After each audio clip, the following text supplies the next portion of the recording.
আসসালামু আলাইকুম ভাই ও বোনেরা।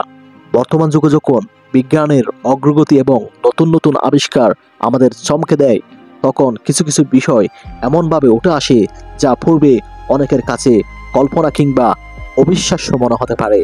এর মধ্যে অন্যতম একটি বিষয় হলো অচিরেই সূর্য পশ্চিমে উঠবে।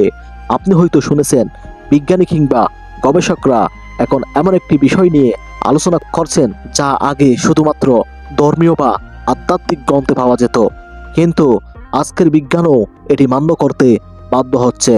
এটি এমন একটি বিষয় যা পবিত্র কুরআনে স্পষ্টভাবে উল্লেখ করা হয়েছে। কুরআনের আলোকে আমরা এই ঘটনা কিভাবে এবং কেন আসবে তা বুঝতে পারি। আসুন বিস্তারিতভাবে জানি এই গুরুত্বপূর্ণ বিষয়ে। সূরা ইয়াসিনের ৩৮ নম্বর আয়াতে আল্লাহ সুবহানাহু তাআলা বলেন, সূর্য তার নির্দিষ্ট পথ অনুসরণ করে চলে এবং তা আমাদের জন্য এক নিদর্শন। সূর্য যখন পশ্চিমে যেতে শুরু করবে তখন এটা এক বড় প্রমাণ হবে। এই আয়াতের মধ্যে আল্লাহ এক সুস্পষ্ট আলামত দিয়েছেন। যেদিন সূর্য পশ্চিম উঠবে তখন পৃথিবী থেকে এক অদ্ভুত পরিবর্তন শুরু হবে, যা প্রমাণ করবে মানুষ কতটা ভুল পথে চলে যাচ্ছে। সেই দিন সমস্ত মানবজাতি উপলব্ধি করবে যে পৃথিবীকে চালিত করার নিয়ম এবং প্রকৃতির সিস্টেমের সঙ্গে মডেল করা একটি চিরন্তন নিয়ম রয়েছে যা কখনো ভেঙে যায় না। বিজ্ঞানীরা আজকাল সৌরজগতের নানা পরিবর্তন নিয়ে আলোচনা করছেন। তারা বলছেন সূর্য তার নিয়মিত পথ অনুসরণ করে চললেও পৃথিবীর দিকে কিছু প্রাকৃতিক পরিবর্তন আসতে পারে, যার ফলে আমাদের পৃথিবীর অ্যাক্সিসের ধ্রুবক দিক পরিবর্তিত হতে পারে। এমনটি হলে সিস্টেমের পুরো রূপ বদলে যেতে পারে এবং তখন সূর্যকে পশ্চিমে উঠতে দেখা যেতে পারে। এই বৈজ্ঞানিক ধারণা এবং কুরআনের বাণী এক রকমের মিল আছে, যদিও তাদের ব্যাখ্যা আলাদা। কুরআনে এটি একটি ভবিষ্যতের আলামত হিসেবে বর্ণিত, যেখানে সূর্য পশ্চিমে ওঠার মাধ্যমে মানুষের জন্য একটি বড় শিক্ষা এবং চেতনার সংকেত প্রদান করা হবে। আল্লাহর রাসূল সাল্লাল্লাহু আলাইহি ওয়াসাল্লাম এক হাদিসে বলেছেন, তখনই কিয়ামত আসবে যখন সূর্য পশ্চিমে উঠবে। সহিহ মুসলিম। এটা একটি স্পষ্ট ইঙ্গিত দেয় যে সূর্য যখন পশ্চিমে উঠবে তখন পৃথিবীতে অবিশ্বাস্য পরিবর্তন ঘটবে, যা কিয়ামতের পূর্ব চিহ্ন হিসেবে চিহ্নিত হবে।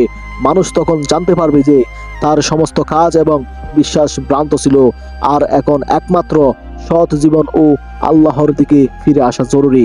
কিয়ামতের পূর্ব লক্ষণ। পবিত্র কুরআন ও হাদিসের সূর্য পশ্চিমে ওঠার ঘটনাকে কিয়ামতের একটি বড় পূর্ব লক্ষণ হিসেবে বর্ণিত হয়েছে, আর এটি যতই কাছাকাছি আসবে ততই পৃথিবী এবং মানব জাতির জন্য এক ধরনের আশ্চর্য এবং ভয়াবহ মুহূর্ত আসবে। মানুষের হৃদয় তখন এক কঠিন সংকট সৃষ্টি হবে এবং তারা প্রতিকার খুঁজতে চাইবে, কিন্তু তখন সময় অতিবাহিত হয়ে যাবে। এটি আমাদের এক বিশেষ শিক্ষা দেয়, অর্থাৎ আমাদের এই পৃথিবীতে যতই সময় পেয়ে থাকি আমাদের সত্যের দিকে ফিরে আসা উচিত। কুরআন, হাদিস, বিজ্ঞান সবই একসঙ্গে আমাদের একটি শিক্ষা দেয়, যত তাড়াতাড়ি আমরা আল্লাহর দিকে ফিরে যাব ততই আমাদের কল্যাণ হবে। প্রিয় দর্শক, আপনি যখন এই আলোচনা শুনছেন নিশ্চয়ই আপনার মনে নানা প্রশ্ন এবং চিন্তা এসেছে।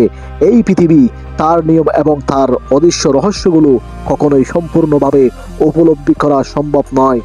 যখন আমরা কুরআনের আলোকে চিন্তা করি তখন আমরা বুঝতে পারি যে শক্তি আমাদের সৃষ্টি করেছে তার কাছে সবকিছু প্রকাশ্য। প্রতিটি ঘটনা, প্রতিটি পরিবর্তন, প্রতিটি অভিজ্ঞতা সবই এক মহান পরিকল্পনার অংশ, আর সেই পরিকল্পনায় একদিন সূর্য পশ্চিম উঠবে। তাই সেই মুহূর্তের আগে আমাদের উচিত নিজের জীবনকে সৎ পথে পরিচালিত করা, আল্লাহর দয়া ও মঙ্গলের দিকে মনোযোগী হওয়া। এই পৃথিবী সাময়িক, কিন্তু আমাদের আমল এবং বিশ্বাস, আসুন আমরা সবাই সত্যের পথে চলি, আল্লাহর উপর বিশ্বাস রেখে, কারণ যখন সূর্য পশ্চিম উঠবে তখন আর সময় থাকবে না কিছু করার। এই আলোচনা থেকে আপনি কি শিক্ষা নিয়েছেন তা আমাদের সঙ্গে শেয়ার করুন। ভিডিওটি ভালো লাগলে লাইক এবং সাবস্ক্রাইব করতে ভুলবেন না। বিশ্বাস রাখুন, সত্যের পথে চলুন। আল্লাহ আমাদের সবার সহায় হন।